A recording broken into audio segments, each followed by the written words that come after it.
Blurry eyed. Yeah, I'll be okay. I'll be okay. Shabbat shalom, everyone. Everyone's doing this good today. I was trying to figure out the message for today, and I made a comment last week, so I guess I'll act on that. I was going to do a message on 1 John 5, but first I thought, as I was getting ready for it, it'd be kind of interesting. Let's kind of look and see what the scriptures have to say about John and who he was and what he experienced and what he went through. We all know he's considered the one that Yahshua loved. Could you imagine having that title amongst the whole 12? That'd be kind of rough. And he must have been humble about it, because otherwise I don't think Yeshua would have loved him quite as much.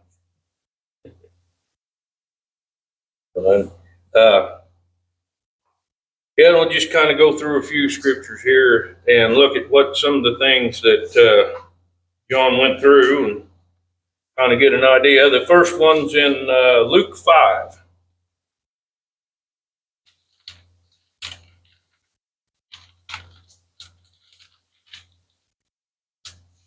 And that's that page here. Luke 5, that's page 988 in the Blue Book.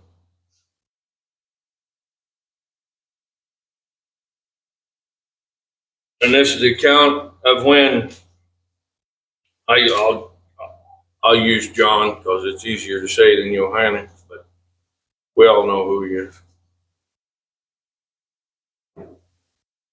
5:1. And it came to be, while the crowd was pressing upon him to hear the word of Elohim, that he stood by the lake of Gennesaret. And he saw 2 boats standing by the lake, but the fishermen had gone from them and were washing their nets. And entering into one of the boats,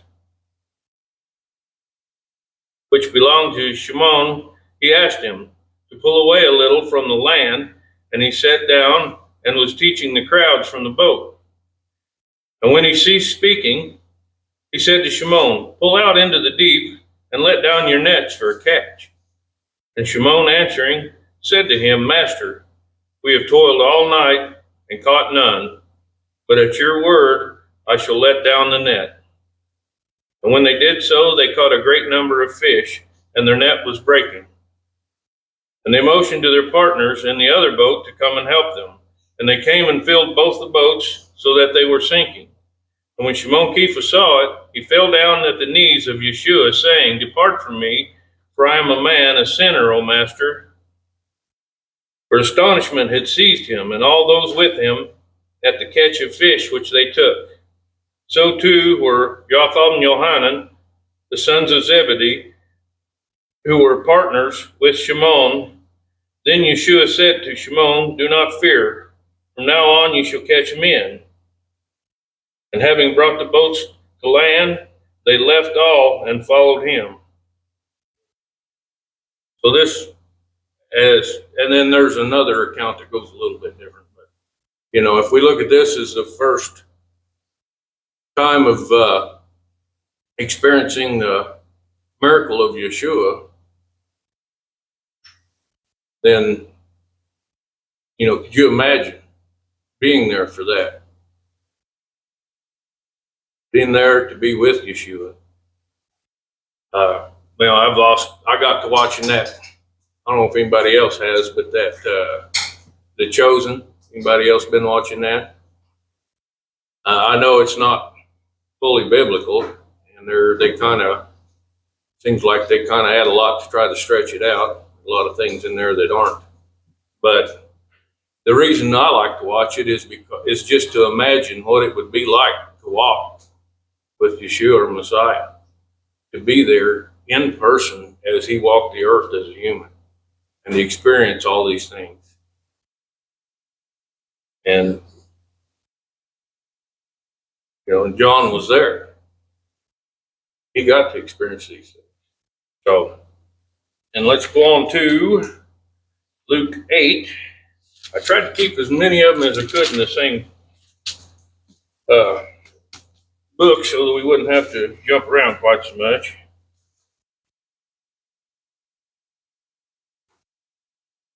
And this is when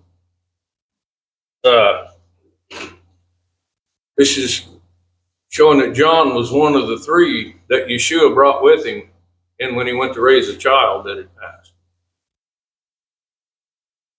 And we'll start at verse 40.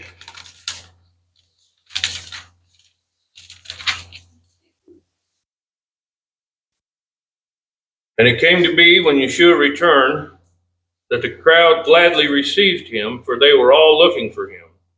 And see, there came a man whose name was Jair, and he was a ruler of the congregation. And falling down at the feet of Yeshua, he was calling upon him to come to his house, because he had only one daughter, about 12 years of age, and she was dying. And as he went, the crowds thronged upon him. And a woman having a flow of blood for 12 years, who, having spent all her livelihood on physicians, was unable to be healed anyway, came from behind and touched the tzitzit of his garment, and immediately her flow of blood stopped. And Yeshua said, "Who touched me?" And when all denied it, Kepha and those with him said, "Master, the crowds throng you and press upon you, and you say, 'Who touched me?'" But Yeshua said, "Somebody did touch me, for I knew power went out from me." And the woman, seeing that she was not hidden, came trembling and falling down before him. She declared to him in the presence of all the people why she had touched him and how she was healed immediately. And he said to her, "Take courage, daughter, your belief has healed you. Go in peace." While he was still speaking, someone came from the ruler of the congregation's house, saying to him, "Your daughter is dead. Do not trouble the teacher any further." And Yeshua, having heard, answered him, saying, "Do not be afraid, only believe, and she shall be healed." And coming into the house, he allowed no one to go in except Kepha and Yaakov and Yohanan, and the girl's father and mother. And they were all weeping and mourning for her, and he said, "Do not weep, she is not dead, but sleeps." And they were laughing at him, knowing that she was dead. But taking her by the hand, he called, saying, "Child, arise." And her spirit returned, and she rose up immediately. And he directed that she be given food to eat. And her parents were astonished, but he ordered them to say to no one what had taken place. This would be an unbelievable scene, to be standing in the room and to see the spirit return to someone who has already passed. And this is kind of I'm just kind of trying to set up some of the things that John has experienced, so maybe we can kind of understand him a little better, and maybe find some of the points why Yeshua loved him so much. And if he was the one that Yeshua loved, then he must have been doing something right. So it'd be good to learn some things from him. And then in Luke 6, we won't go there, but that just names him among the 12. We know that he was one of them. And then in Luke 9 and verse 28,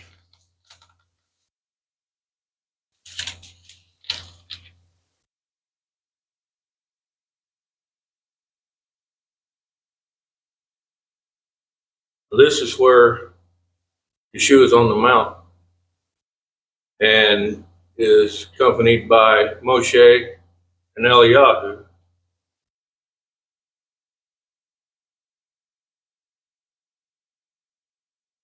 And it came to be about 8 days after these words, taking with him Kepha and Yohanan and Yaakov, he went up to the mountain to pray. And it came to be as he prayed, the appearance of his face changed, and his garment dazzling white. And see, two men were talking with him, who were Moshe and Eliyahu, who, having appeared in a steam, spoke of his death, which he was about to complete at Jerusalem. But Kepha and those with him were heavy with sleep. And having awakened, they saw his esteem and the two men standing with him. And it came to be, as they were parting from him, Kepha said to Yeshua, Master, it is good for us to be here, and let us make 3 booths, one for you, one for Moshe, and one for Eliyahu, not knowing what he said. And as he was saying this, a cloud came and overshadowed them, and they were afraid as they entered the cloud. And a voice came out of the cloud saying, This is my son, the beloved, hear him. And when the voice had spoken, Yeshua was found alone, and they were silent, and reported to no one in those days any of what they had seen. And this is getting close to the time for Yeshua. And, I sent a deal to Howard and Lisa there last week. I saw a deal. They claimed to have found a letter from Yeshua. And, of course, if it's true, it's fascinating and it's neat, but the interesting thing about it was that it doesn't, and I'm not up here preaching it as gospel that it's true, but the deal of the letter was it showed his human side. It showed the humanity of him without any, he spoke of things he didn't, it wasn't any, there wasn't any great sayings or any big thing to come out of it other than he was just writing to his brother James. And yeah, Lisa? Well, I noticed that it was written in Aramaic, and the name that he wrote it to was Yaakov. It didn't say Jacob or anything like that. It said Yaakov. That was interesting. Yeah, that was interesting. He used but it was, and I think that's where a lot of times it's easy to do. We think of Yeshua at his time here on earth, and who he was before. And it's hard to accept him as just being human during that time he was here. Because he was human. He was a man at that time.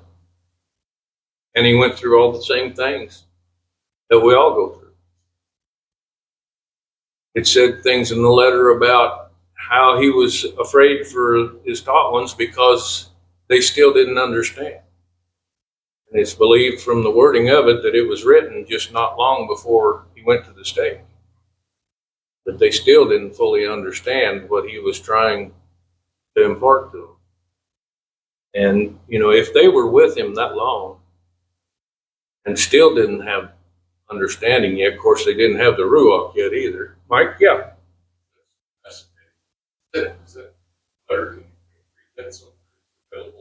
I don't know if they've got it available online. I'll send you the link. Yeah. I can send you the link. It's on YouTube. Yeah, like I say, I'm not going to stand up here and say that it's definitely what it was, but, everything points in that direction. And it, from the sound of the letters, what, because so many want to say that he never was fully human. But, if from the way the letter was written and from what it talks about, it shows the humanity of Yeshua.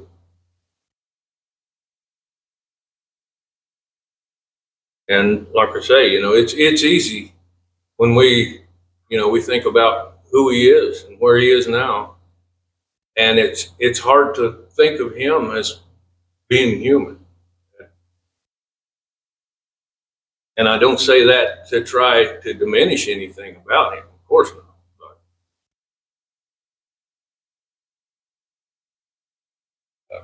And then the next one, let's go to Luke 9, and we're still in 9, and it'll be starting in 51. And this is an interesting one. This really kind of shows one side of Johanna. And it came to be, when the days of his taking up were being completed, even he set his face to go to Jerusalem. And he sent messengers ahead of him. And they went and entered into a village of the Samaritans to prepare for him. And they did not receive him, because his face was set for the journey to Jerusalem. And his taught ones, Jacob and Johanan, seeing it, said, Master, do you wish us to command fire to come down from the heaven and destroy them, as also Eliyahu did? But having turned, he rebuked them and said, You do not know of what spirit you are. For the Son of Adam did not come to destroy men's lives, but to save them. And they went on to another village. So John was pretty zealous. He was ready to wanted to destroy an entire village because they didn't accept Yeshua. But yet Yeshua, he still considered the one Yeshua loved. And then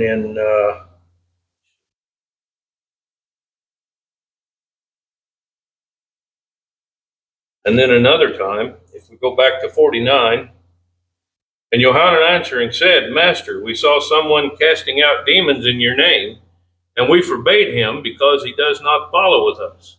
But Yeshua said to him, Do not forbid him, for he who is not against us is for us.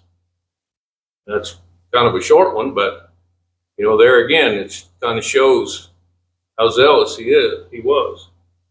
I guess he still would be, or will be again, I guess. But, it kind of shows a glimpse into who John was.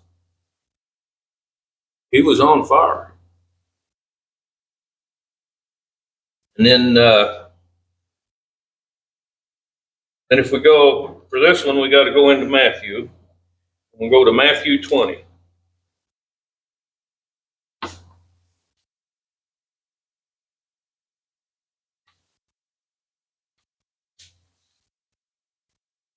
And there's two accounts of this story, but one of them, and we'll start in verse 20. Then the mother of the sons of Zebedee came to him with her sons, bowing down and making a request of him, as to Yeshua. And he said to her, What do you wish? She said to him, Command that these two sons of mine might sit, one on your right hand and the other on the left, in your reign. But Yeshua answering said, You do not know what you ask. Are you able to drink the cup that I am about to drink, and to be immersed with the immersion that I am immersed with? They said to him, We are able. And he said to them, You shall indeed drink my cup, and you shall be immersed with the immersion that I am immersed with. But to sit on my right hand and on my left is not mine to give, but it is for those for whom it has been prepared by my Father. And when the 10 heard it, they were displeased at the two brothers. But Yeshua called them near and said, You know that the rulers of the nations are masters over them, and those who are great exercise authority over them. But it shall not be so among you. But whoever wishes to become great among you, let him be your servants. And whoever wishes to be first among you, let him be your servant. Even as the Son of Adam did not come to be served, but to serve, and to give his life as a ransom for many. And that's a great lesson there. We're none above the other. We're all given by the Father what we need. If we're earnest with him and ask, we receive as much information and as much, it's still astonishing to me that I can even get up here and speak. That's never been me. And I just use myself for an example because that's the only one I'm around all the time, and that's the only one I know, and I wouldn't talk about somebody else if I did know something. So, But and we all have our Father's business to be about. There's things that we all have to do, and and it doesn't. What we do doesn't put one above another. We're all just children of Yahweh. We're all trying to follow Yeshua. None of us. We shouldn't be striving to be above or ahead of each other. We should just be striving to be beside each other, supporting one another.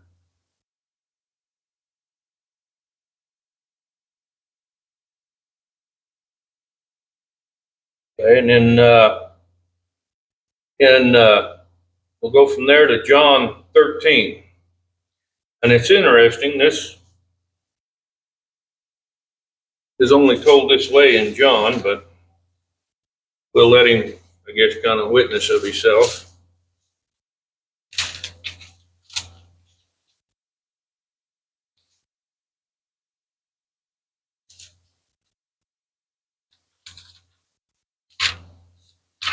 I didn't write the page numbers down this time, so I wouldn't mess them up. Page 1040. We'll start, of course, the one where we'll start will be on the next page. It's verse 21.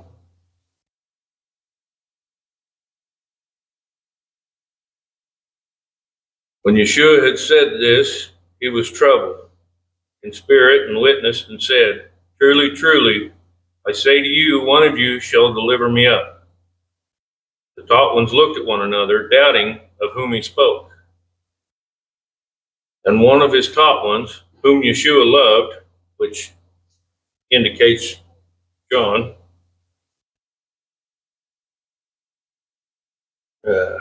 lost my place.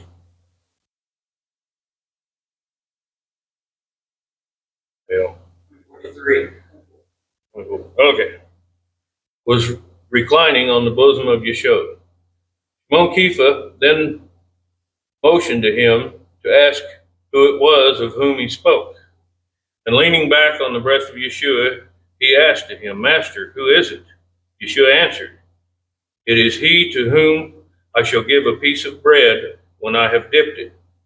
And having dipped the bread, he gave it to Yehuda from Korath, son of Shimon. And after the piece of bread, Satan entered into him. Yeshua therefore said to him, "What you do, do quickly." But no one at the table knew why he said this to him. For some were supposing because Yehuda had the bag that Yeshua was saying to him, "Buy what we need for the festival, for that he should give somewhat to the poor, or that he should give somewhat to the poor." So having received the piece of bread, he went out straight away, and it was night.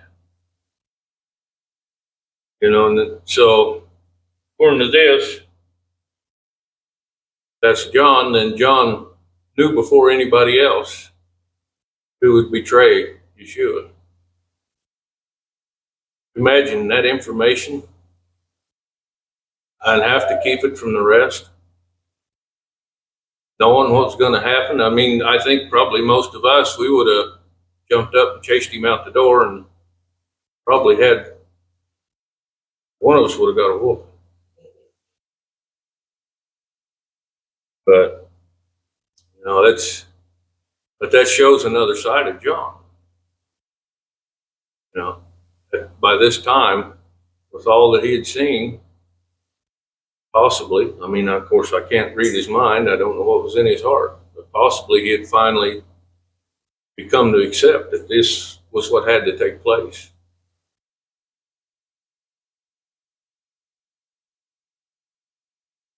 Okay, and we'll go to Matthew 26. Yeah, Matthew 26. Back.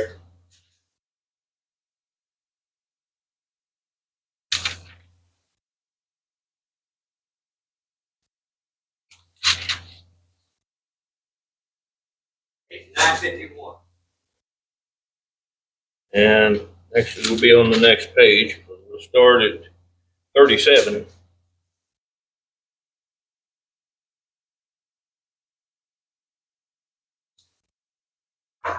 And he took with him Kepha and the two sons of Zebedee, and began to be grieved and deeply distressed. This is Yeshua. Then he said to them, My being is exceedingly grieved, even to death. Stay here and watch with me. And going forward a little, he fell on his face and prayed, saying, O my Father, if it is possible, let this cup pass from me, yet not as I desire, but as you desire. And he came to the taught ones and found them asleep, and said to Kepha, So were you not able to watch with me 1 hour? Watch and pray, lest you enter into trial. The spirit indeed is eager, but the flesh is weak. Again he went away a second time, and prayed, saying, O my Father, if it is impossible for this to pass, unless I drink it, let your desire be done. And he came and found them asleep again, for their eyes were heavy. And he left them, went away again, and prayed the third time, saying the same words. How could you sleep knowing what was coming? There had to be something. Of course, there's no telling. I think by this time they were getting a pretty good idea of what's going on. And I imagine it probably caused a lot of sleepless nights. They probably worked on it. Then he came to his taught ones and said to them, still sleeping and taking rest, See, the hour has come near, and the Son of Adam is delivered up into the hands of sinners. Rise, let us go. See, he who delivers me up has come near. While he was still speaking, see, Yehuda, one of the 12, with a large crowd with swords and clubs, came from the chief priests and elders of the people. And he who was delivering him up gave them a sign, saying, Whomever I kiss, it is he, seize him. And going straight up to Yeshua, he said, Greetings, Rabbi, and kissed him. Another time to be present. It's just so hard to think, how would we react? What would we do?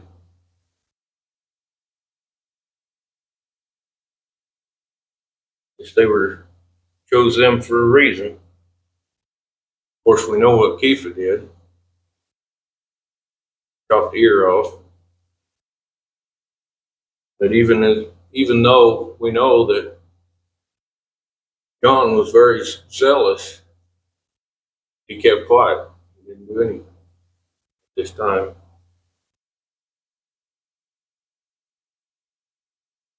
Then let's go to John 19. Oh, I'm all over the place. Get everybody exercised up before we eat here.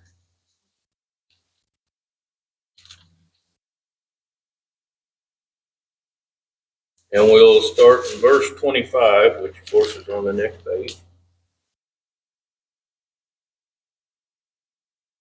This is at the stake.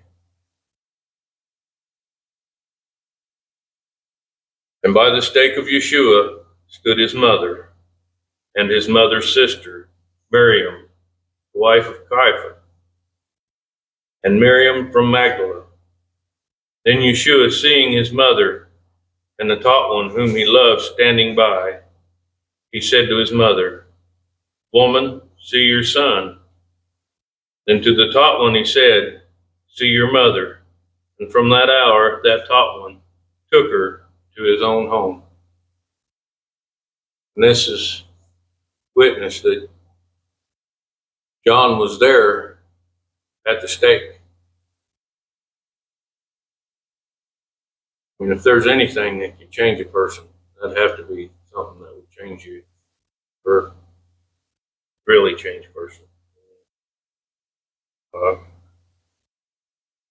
Of course, most of us have seen it in a movie or on the TV, but it's not the. And I mean, even when I've done that, it brings sorrow. because it's hard to see. Even though we know it's not truly the master, we know that that's something that he went through.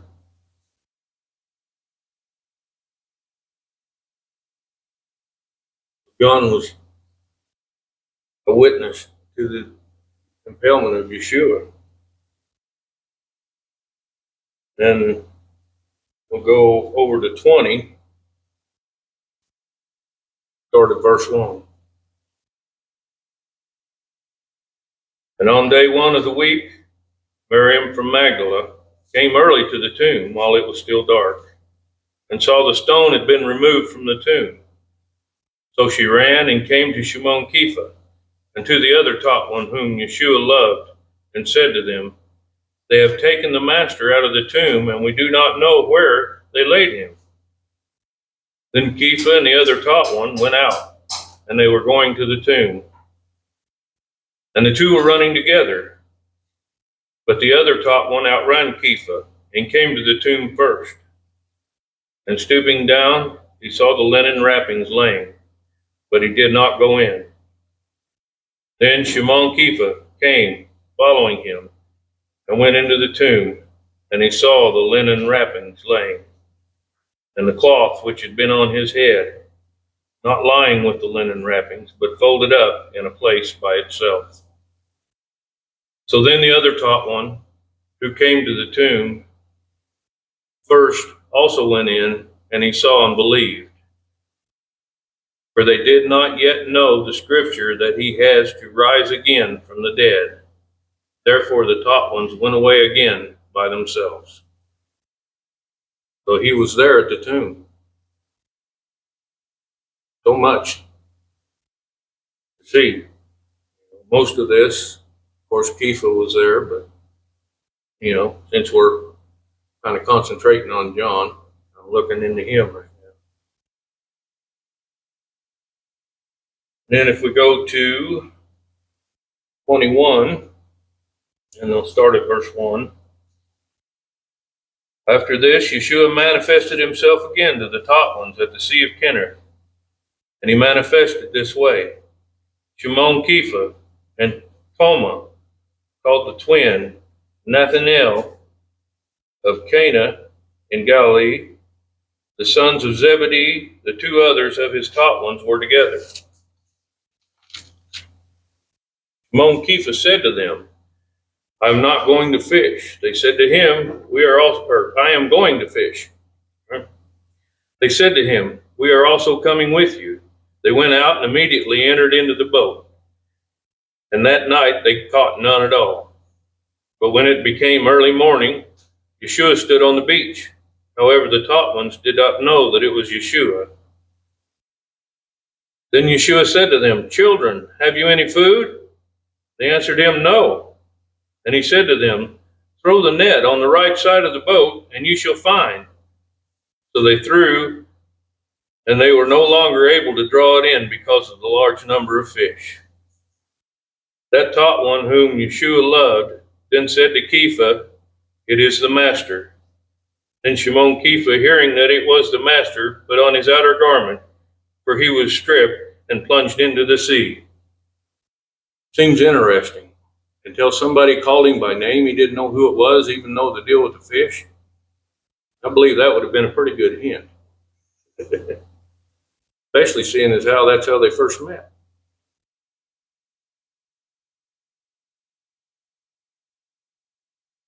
And we'll go on to verse 20.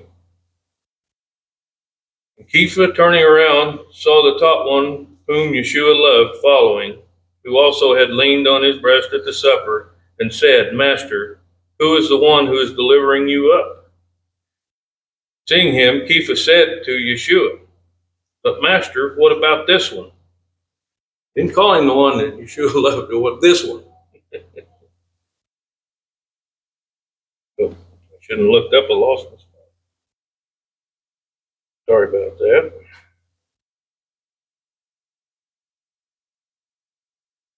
Yeshua said to him, If I wish him to remain till I come, what is that to you? You follow me. Therefore the word went out among the brothers that this taught one would not die. However, Yeshua did not say to him that he would not die, but if I desire him to remain until I come, what is it to you? This is the taught one who bears witness about these matters and wrote these matters, and we know that his witness is true. Now, there is much else that Yeshua did. If every one of them were written down, I think that the world itself would not contain the written books. Amen.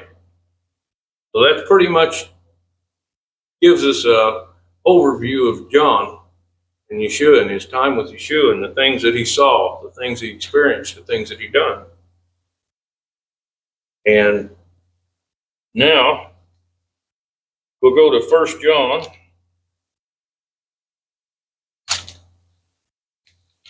5. I just kind of wanted to go through that. I thought it was interesting. It's nice to know, to kind of see the personality of the person that when you're reading their writings, even though it's given to them through the Ruach, and it's still them writing. You can still see them in it. And I think that 1st, 2nd, 3rd John kind of give away why Yeshua loved him so much.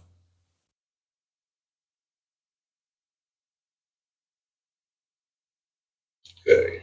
1 John 5, 1, 1194 page. Everyone who believes that Yeshua is the Messiah has been born of Elohim. And everyone who loves the one bringing forth also loves the one having been born of him. By this we know that we love the children of Elohim, when we love Elohim and guard his commands. So that first part, I had to read it a couple times. It kind of almost a little confusion to some, but when you kind of break it down, so it tells us that everyone who believes that Yeshua is the Messiah is born of Elohim. Okay? And everyone who loves the one bringing forth, so who's the one that brought forth? Father, I'll be Yahweh, also loves the one having been born of him. So that would be those who believe in Yeshua Messiah. Would it not?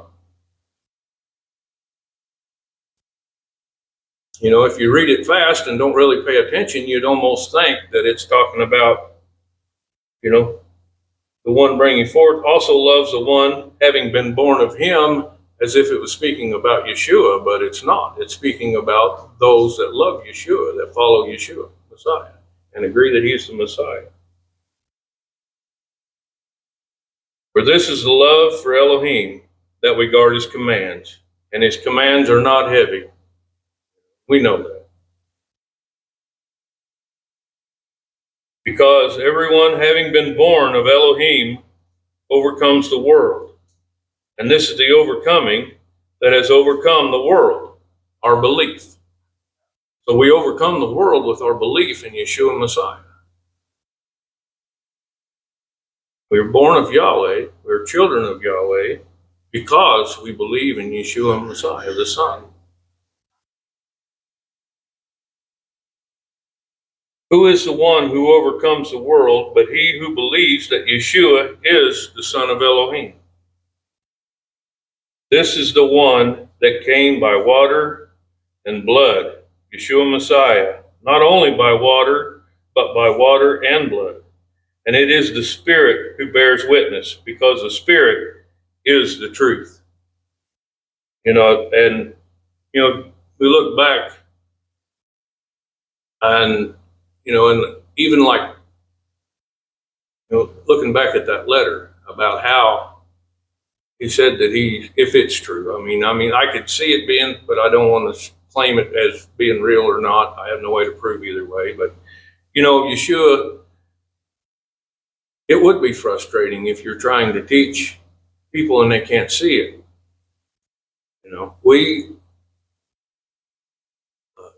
We have something that they didn't have yet. We have the helper. We have the Ruach. And then the taught ones didn't have that until, well, the time of this was written, they probably did by then, but at the time Yeshua was with them, they had Yeshua, but they didn't have the Ruach yet. And that's where we receive the understanding we receive is through the Ruach. And that's where we receive a lot of our strength, a lot of our understanding.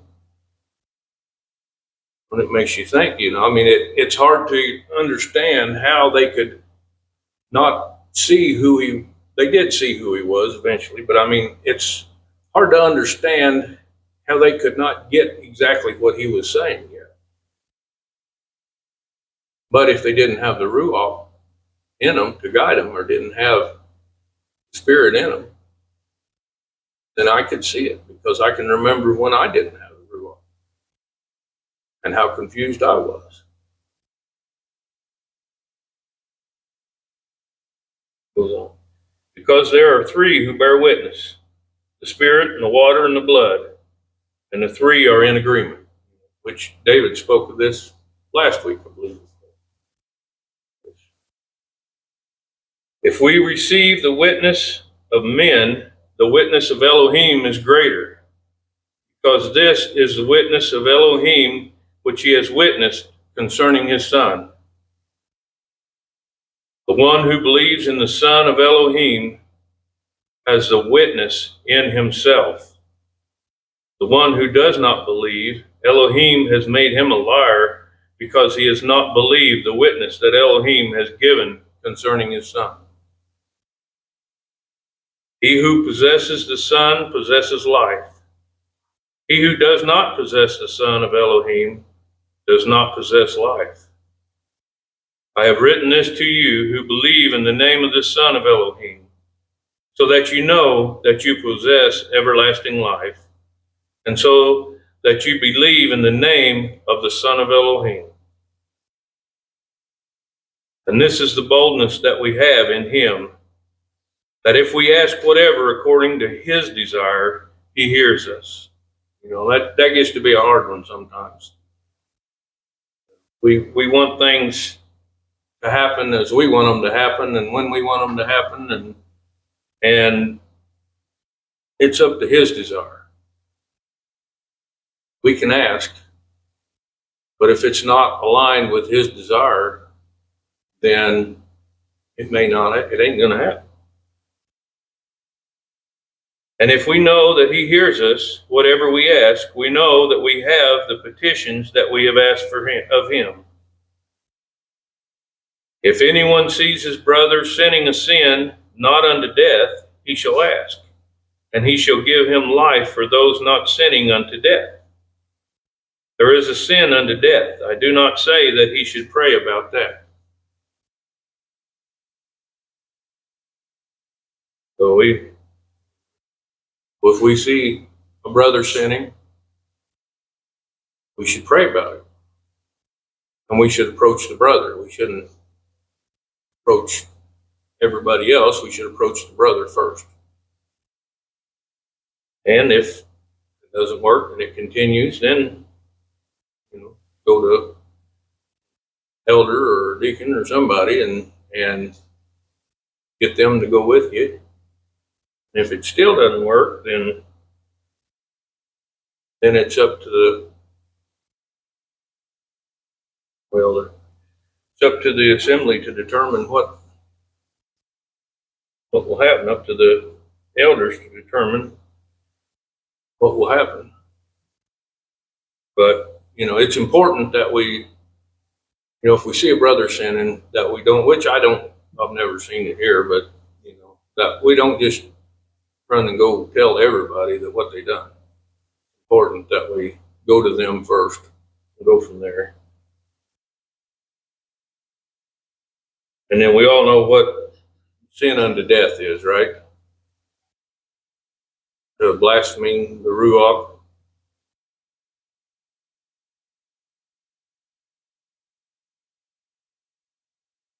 We know that everyone having been born of Elohim does not sin.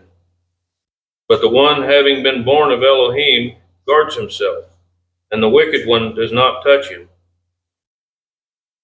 We know that we are of Elohim, and all the world lies in the wicked one. And we know that the Son of Elohim has come and has given us an understanding so that we might know the true one, and we are in the true one, in his Son Yeshua Messiah. This is the true Elohim and everlasting life. Little children, keep yourselves from idols. Amen.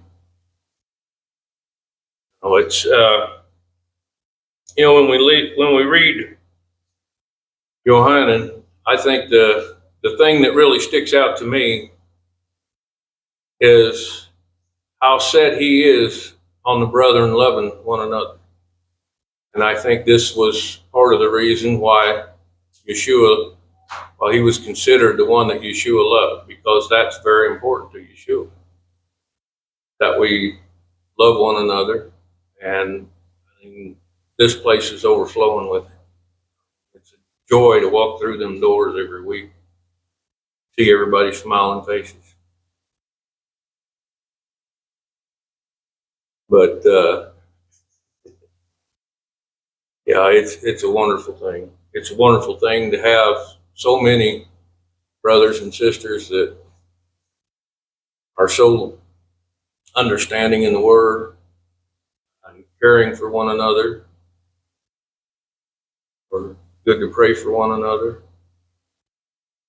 And we need to take that both ways. If we're running into troubles or trials, we need to be able to come to one another and know that, that's if we need help, if we need prayer, that it's there. So, pretty much what I got. I could keep talking, but I think I've pretty much used up all my usefulness for today. Howard?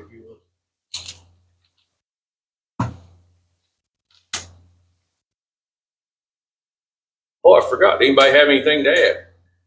Or to subtract, or to divide, or... Okay. So there's one thing. Yeah.